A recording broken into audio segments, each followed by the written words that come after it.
I was standing on my dock in the San Juan Islands, Washington, watching the morning fog lift over the water when I saw a flotilla of boats heading straight for my private island. Not one or two boats, at least a dozen watercraft loaded with people, coolers, and what appeared to be inflatable furniture were making their way across the channel toward my property. Let me back up. My name is Marcus Bennett, and 3 years ago I bought a small island in the San Juan archipelago. It is not huge, just about 4 acres of rocky coastline, towering Douglas firs, and the most spectacular sunsets you have ever seen. The property came with a modest cabin that I renovated myself, a boathouse, and complete privacy. The closest land is Orcas Island, where I keep my truck and maintain a small slip for my boat. I work remotely as a software consultant, so the isolation is perfect for me. No neighbors, no noise, just me, the eagles, and the occasional seal colony. The island is not part of any HOA. How could it be? It is a privately owned island, separated by water from any residential development. But here is where things get complicated. Before I bought the island, I lived in a waterfront condo on Orcas Island itself, in a development called Harborview Estates. That property was governed by an HOA, and I served on the board for exactly 6 months before I could not take it anymore. The president of that HOA was a woman named Patricia Hoffman, though everyone called her Patty, and she was the most stereotypical HOA tyrant you could imagine. Patty was in her early 50s, with severely cut blonde hair that looked like she asked for the manager cut, and the stylist delivered. She wore velour tracksuits in various shades of beige, and always had her reading glasses on a chain around her neck. During my brief tenure on the board, she tried to fine me for having the wrong shade of white on my window trim, attempted to ban holiday decorations between January 2nd and November 15th, and once called the police because someone parked their car 6 inches over the designated parking line. The police did not come, obviously, but she made sure everyone knew she had tried. When I bought the island and moved out of Harborview Estates, I thought I was done with Patty Hoffman forever. I paid my final HOA dues, transferred the title of my condo to the new owner, and legally severed all ties with the association. I even kept the paperwork to prove it, which would turn out to be more important than I ever imagined. For 3 blissful years, I lived on my island in peace. I would motor over to Orcas Island when I needed supplies, hit up the farmers market on Saturdays, grab coffee at the local roaster, and then head back to my sanctuary. Life was simple. Life was good. Then came that morning in late June when I saw those boats approaching. I grabbed my binoculars from the cabin and focused on the lead vessel. Standing at the bow like some kind of suburban George Washington crossing the Delaware was Patty Hoffman, wearing a sun visor and what appeared to be a whistle on a lanyard around her neck. My stomach dropped. I ran down to my dock as the first boat pulled up. Patty hopped out before the boat was even properly tied, which it was not, and it started drifting away until someone grabbed the line. "Good morning, Marcus," she said with a bright smile that did not reach her eyes. "Beautiful day for a community event." "Patty, what are you doing here?" I asked, watching as more boats began pulling up to my dock and the small beach area nearby. People were unloading folding chairs, portable grills, and enough food to feed an army. I counted at least 50 people, maybe more. "The HOA voted to hold our annual summer splash party here this year," she said, consulting a clipboard that had materialized in her hands. "Your island is technically within the boundaries of our community recreational zone, according to the revised bylaws we passed last month." I stared at her. "Patty, I do not live in Harborview Estates anymore. I have not lived there for 3 years. This island is private property, my private property. It has nothing to do with your HOA." She gave me a patronizing smile. "Actually, if you had attended the last HOA meeting, you would know that we expanded our territorial claims to include all properties within a 2-mile radius of the development that are owned by current or former residents." "That is not how property law works," I said, trying to keep my voice level. You cannot just claim someone's private island because you wrote it in your bylaws. I do not even live in your HOA anymore. Once a member of Harborview Estates, always a member, she said, tapping her clipboard. It is in the updated covenant. Now, if you will excuse me, I need to set up the volleyball net. The children's games start at 11. I watched in disbelief as people began spreading out across my island like they owned the place. Someone was setting up a DJ booth near my fire pit. A group of teenagers were carrying kayaks toward my boathouse. A man I had never seen before was trying to plug a margarita machine into my outdoor electrical outlet. Everyone needs to leave, I said loudly. Right now, this is private property and you are all trespassing. Patty blew her whistle, which was apparently not just for show. Attention everyone. The owner is experiencing some confusion about the community guidelines. Please proceed with setup and ignore any protests. We have legal authority to be here. No, you do not, I said, pulling out my phone. I am calling the sheriff. Go ahead, Patty said smugly. Sheriff Martinez is actually here somewhere. He brought his famous pulled pork. Oh, there he is. She waved at a heavy-set man in board shorts who was hauling a slow cooker out of a boat. My heart sank a little. This was a small community, and everyone knew everyone. The fact that the local sheriff was here as a guest was not going to help my case, even though legally I was completely in the right. I called the San Juan County Sheriff's Office anyway. The dispatcher who answered was pleasant but confused. So you are saying there is a party on your island and you did not authorize it? She asked. Exactly. About 50 people just showed up and are refusing to leave. The HOA president claims they have legal authority to be here, which they definitely do not. And Sheriff Martinez is there. Yes, but as a guest, not in any official capacity. Okay, let me see who else is on duty. It might take a little while. We have a marine emergency near Lopez Island that is taking up most of our resources right now. I hung up feeling frustrated. I walked over to where the sheriff was setting up his slow cooker on one of my picnic tables. Sheriff Martinez, can I talk to you for a second? He looked up and smiled. Marcus, right, from over on Orcas. Great spot you have got here. Thanks for hosting. I am not hosting, I said firmly. I did not give anyone permission to be here. This is trespassing. His smile faded. Oh, Patty said you had agreed to let the HOA use the island for the day. She lied. I want everyone to leave. He scratched his beard, looking uncomfortable. Look, I am off duty, and I do not want to be in the middle of a neighbor dispute. If you want to file a formal complaint, you need to call it in. I already did. I am waiting for a deputy. Okay, well, they will sort it out when they get here. He went back to fussing with his slow cooker, clearly not wanting to get involved. I spent the next hour trying to get people to leave, but no one would listen. Patty had positioned herself as some kind of gatekeeper, intercepting me every time I approached a group of partygoers. The DJ started playing music, loudly. Kids were running through my garden, trampling plants I had carefully cultivated. Someone had found my kayaks in the boathouse and taken them out without asking. I went back to my cabin and locked myself inside, trying to figure out my next move. Through the window, I could see the party was in full swing. People were playing volleyball, swimming off my dock, and grilling food. My private paradise had been turned into a public park. That is when I remembered the Coast Guard. My island was in federal waters, and maritime law applied here.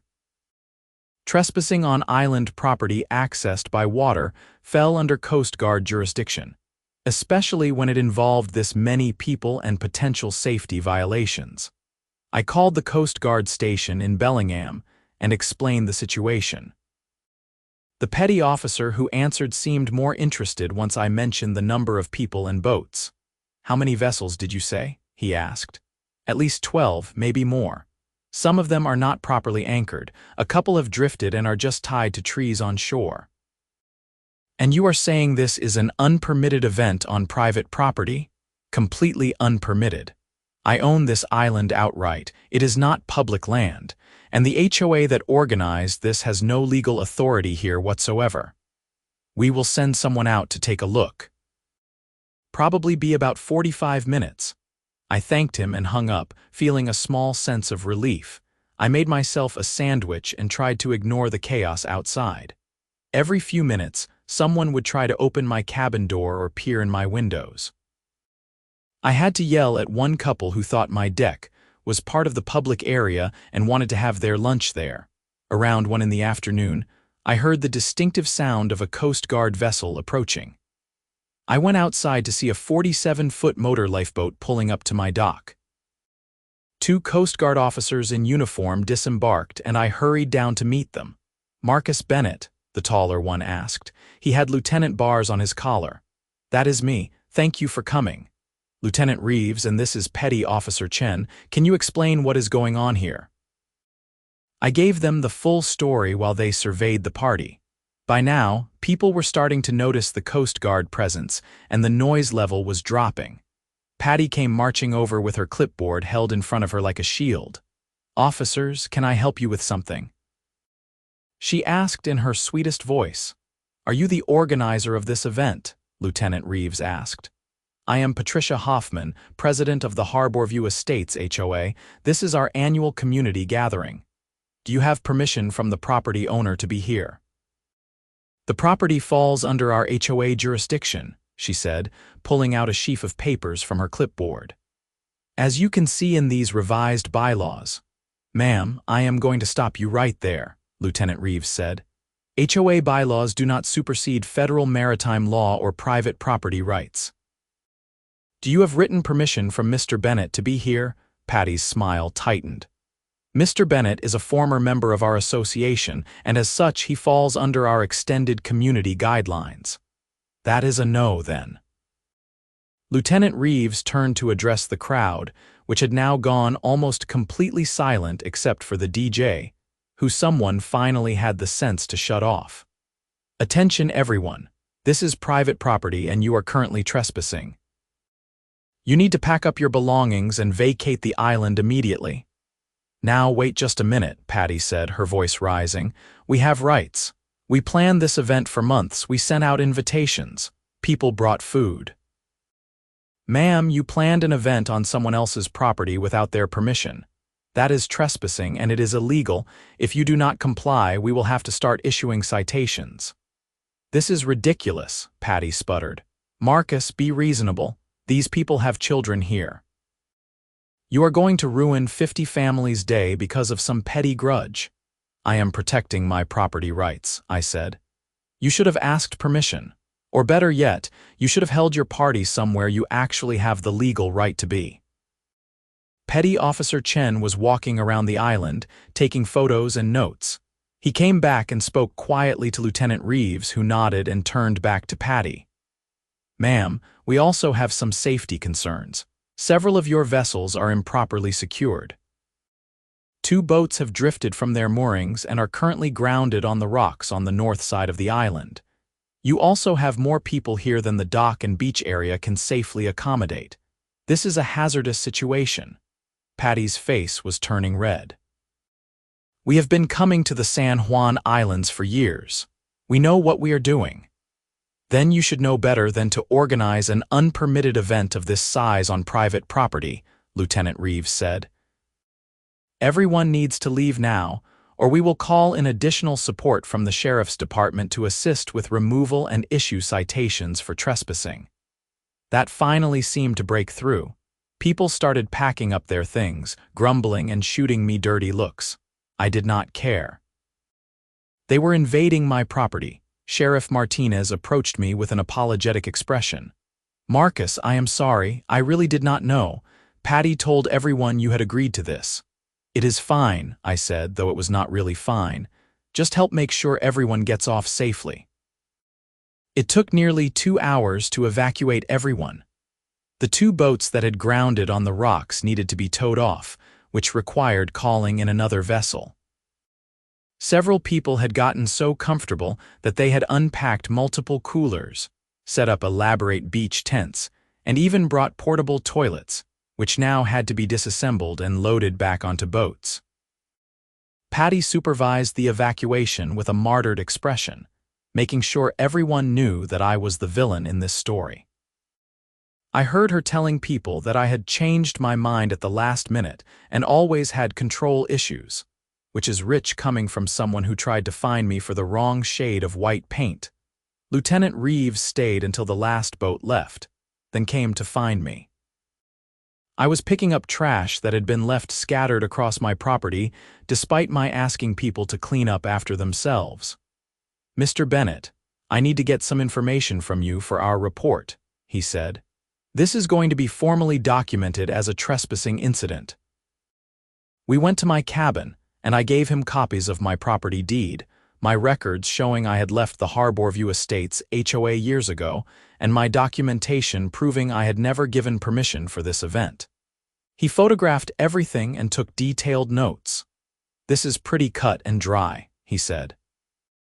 "The HOA had no legal authority to be here. If you want to pursue charges, you can file a formal complaint." "I want to," I said. "This was not just trespassing. Patty brought 50 people here deliberately, knowing I had not given permission. She lied to everyone and told them I had agreed to host." "We will include that in the report. You should also contact a lawyer." What she did could open the HOA up to civil liability, especially if any of those people had gotten injured on your property. That was a terrifying thought I had not even considered. If some kid had fallen off my dock and drowned, or someone had gotten hurt on my trails, I could have been sued even though I never invited anyone here. After Lieutenant Reeves left, I spent the rest of the afternoon cleaning up. I found garbage everywhere, including beer cans thrown into my garden, food wrappers stuffed between rocks, and someone had even left a dirty diaper on my beach. It was disgusting and disrespectful. The next morning, I called a lawyer in Friday Harbor named Robert Chen who specialized in property law. I explained the situation, and he immediately understood the severity. "This is bad," he said. "Not for you, for the HOA. They committed organized trespassing, which in Washington state can result in both criminal and civil penalties. The fact that the HOA president knowingly brought people to your property and lied about having permission makes it worse." "What are my options?" I asked. "You can file criminal charges for trespassing, which the prosecutor might pursue as a misdemeanor. You can also sue the HOA for damages, emotional distress, and to get an injunction preventing them from ever claiming authority over your property again. Given what you have told me, I think we have a very strong case. Let me do both.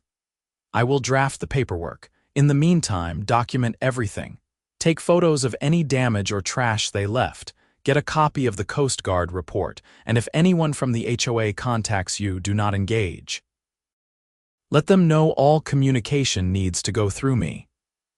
I spent the rest of that day photographing every piece of trash, every trampled plant, and every spot where boats had damaged my shoreline. I also documented the scratches on my dock from where boats had scraped against it, and the broken lock on my boathouse where someone had forced their way in to access my kayaks. The Coast Guard report arrived 3 days later. It was thorough and damning. Lieutenant Reeves had documented the safety violations, the improper vessel moorings, and the fact that Patty had admitted to organizing the event without permission. He had also included statements from several partygoers who confirmed that Patty had told them I had approved the gathering. Robert Chen filed criminal trespassing charges with the San Juan County Prosecutor's Office and a civil lawsuit against the Harborview Estates HOA seeking damages and an injunction. The lawsuit named Patty Hoffman individually as well, since she had acted outside the scope of reasonable HOA authority. The prosecutor decided to move forward with criminal charges, which surprised me a little.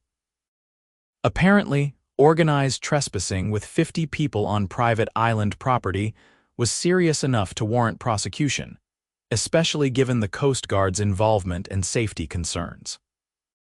About a week after the incident, I got a call from a woman named Jennifer who identified herself as a board member of the Harborview Estates HOA.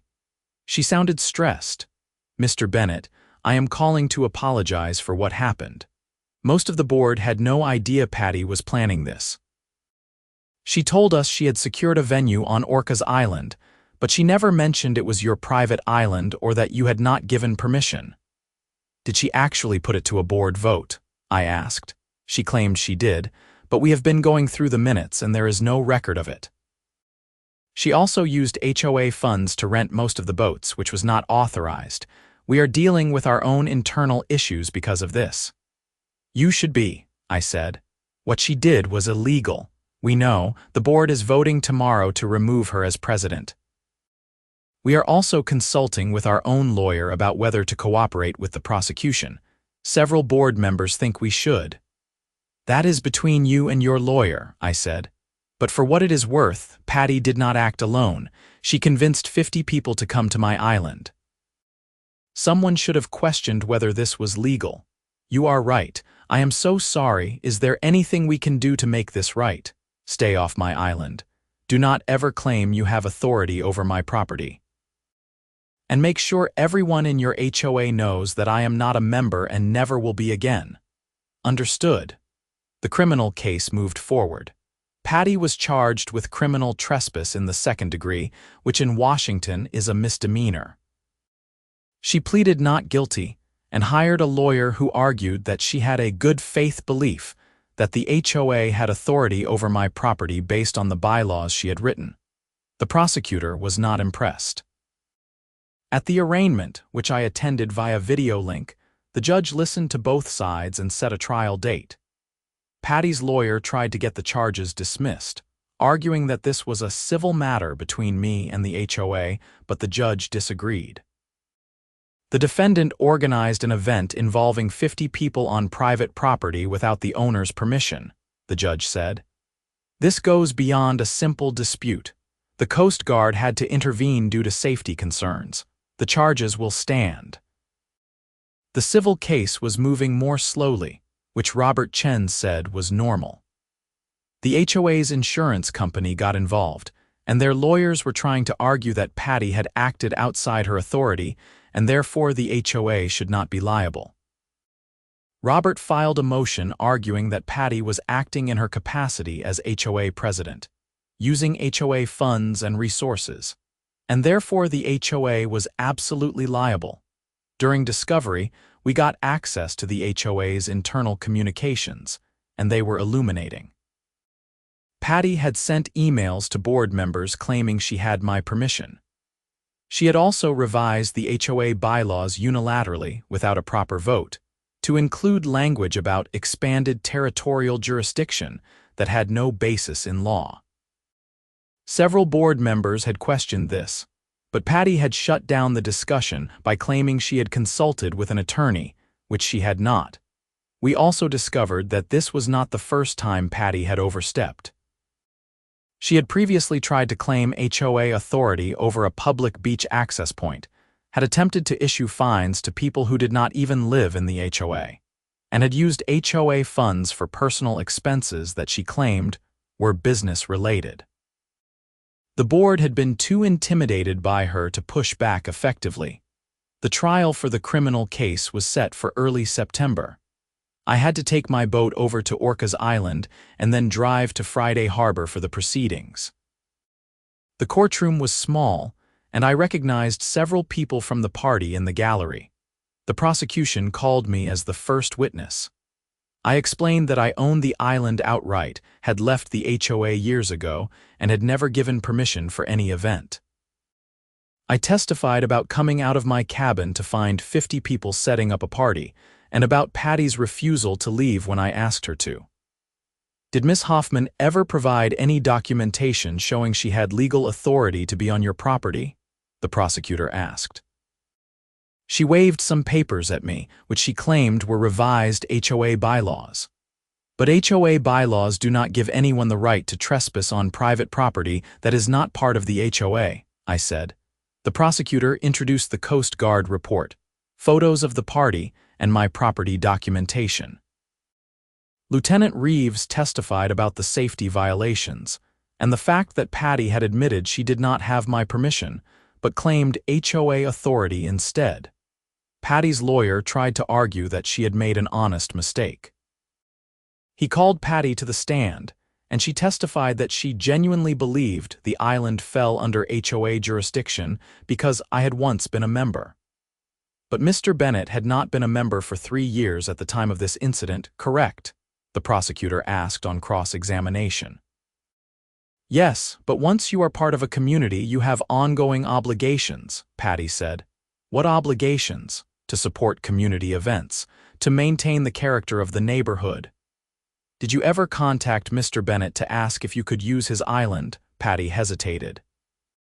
I sent a group email to all current and former HOA members about the event. Did that email mention that the event would be on Mr. Bennett's private island? It mentioned the San Juan Islands generally.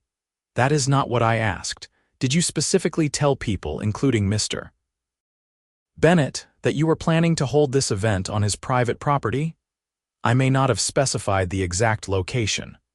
So you did not ask for permission, and you did not even tell him where the event would be.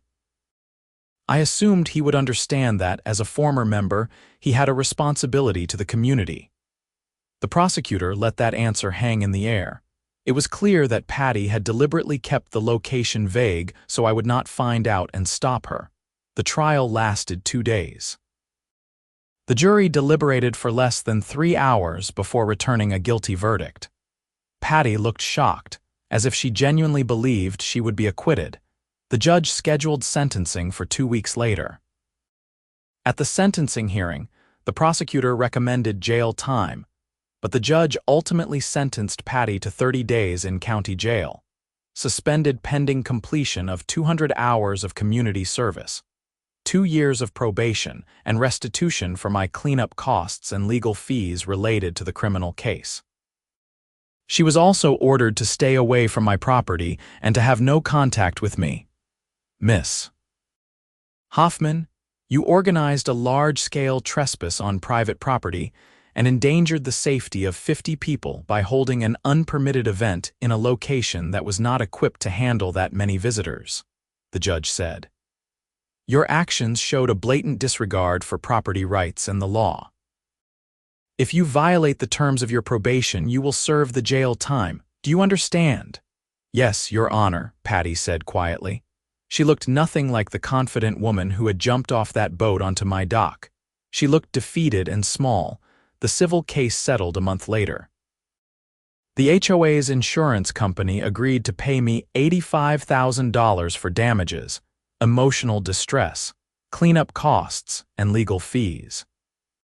The settlement also included a permanent injunction barring the Harborview Estates, HOA, from ever claiming authority over my property, and requiring them to send a formal letter to all members clarifying that my island was private property not subject to HOA rules.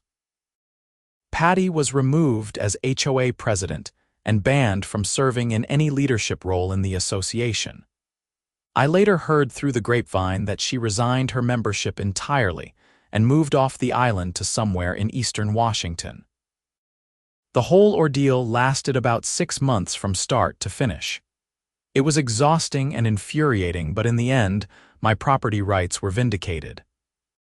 I used some of the settlement money to install better security on my island, including cameras covering the dock and beach areas, motion sensors on the trails, and prominent private property no trespassing signs visible from the water.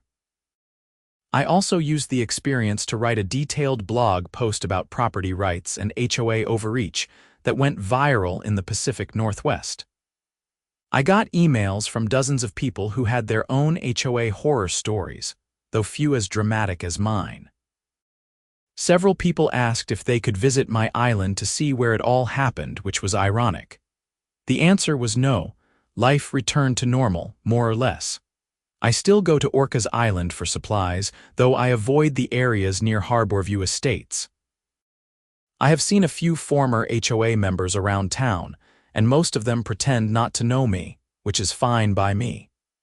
The new HOA president, Jennifer, actually sent me a fruit basket and a handwritten apology note, which I appreciated. She included a copy of the revised bylaws that explicitly stated the HOA had no jurisdiction over properties outside the development boundaries, and included my island by name as an example of property that was definitely not part of the HOA. It was probably overkill, but I appreciated the clarity.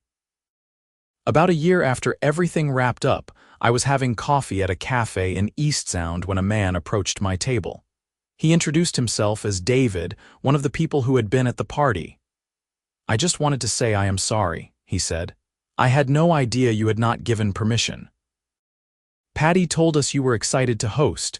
When the Coast Guard showed up, I was mortified. I should have questioned it earlier."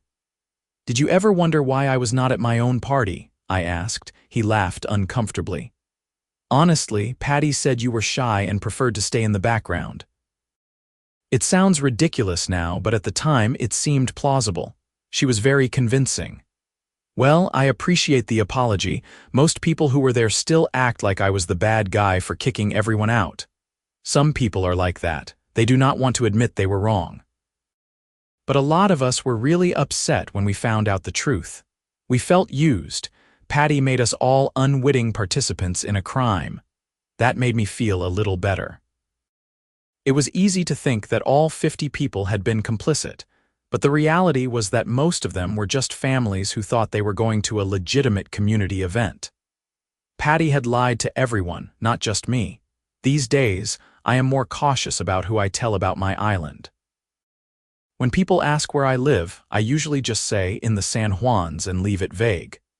The last thing I want is another unwanted visitor. The island is still my sanctuary. I wake up to the sound of waves and eagles. I spend my days working, kayaking, and maintaining the property. I have added more gardens, installed solar panels to supplement my power, and built a greenhouse where I grow vegetables year-round. Sometimes, when I am sitting on my dock watching the sunset, I think about that morning when I saw the boats approaching. At the time, it felt like a nightmare. The idea that someone could just decide they had the right to invade my property, bring dozens of people, and throw a party without my permission was enraging and surreal. But in a weird way, the experience made me appreciate what I have even more. This island is mine. Legally, undisputedly, permanently mine. No HOA can change that. No one can write bylaws or hold votes or issue fines that affect what I do here. I own this land and I get to decide who sets foot on it.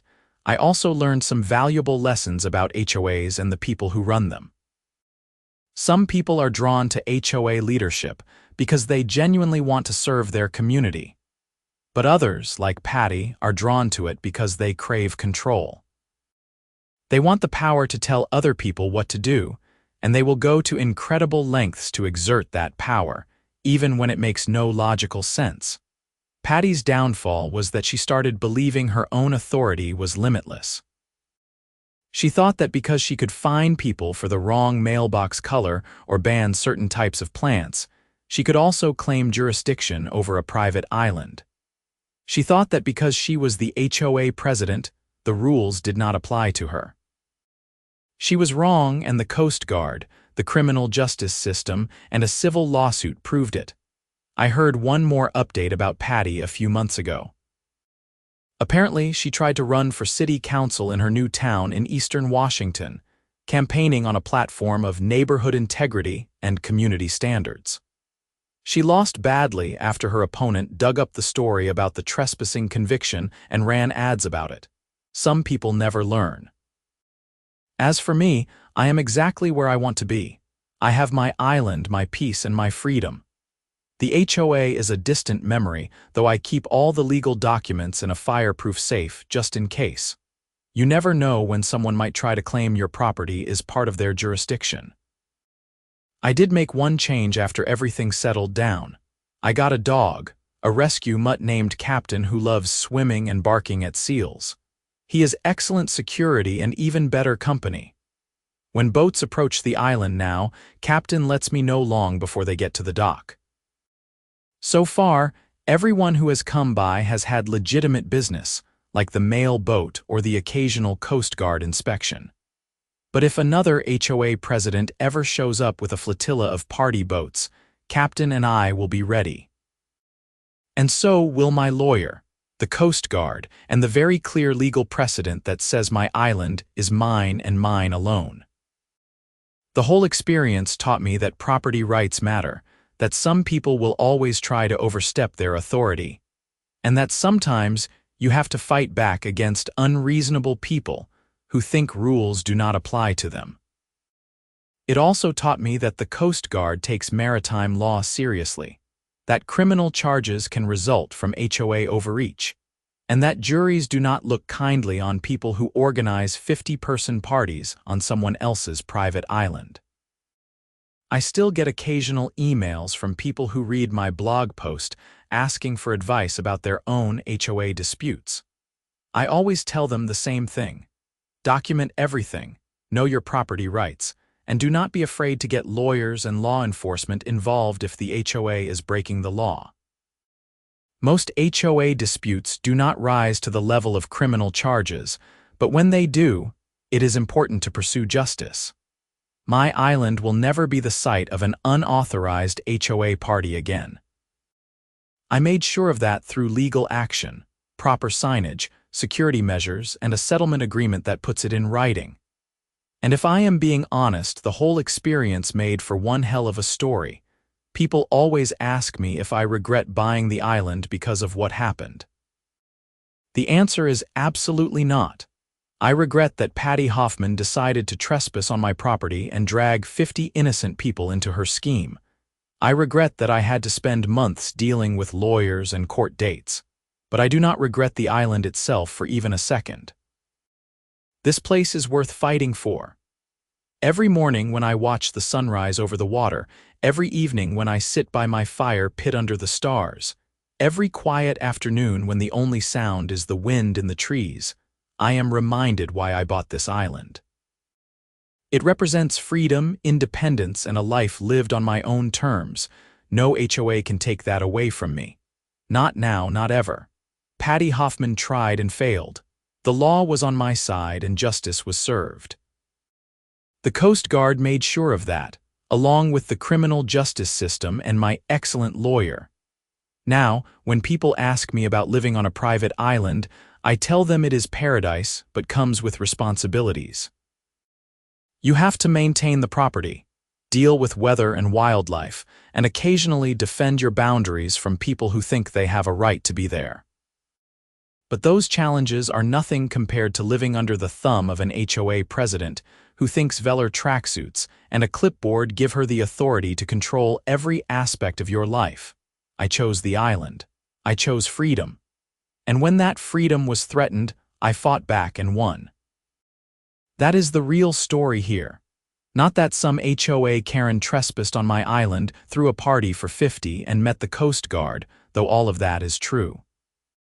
The real story is that property rights matter, the law protects those who are in the right, and no amount of HOA bylaws can override basic legal principles. My island is my sanctuary, my home, and my stand against petty tyranny. And now, thanks to a criminal conviction, a civil settlement, and a permanent injunction, it always will be. Life is good here, life is peaceful, and most importantly, life is HOA-free.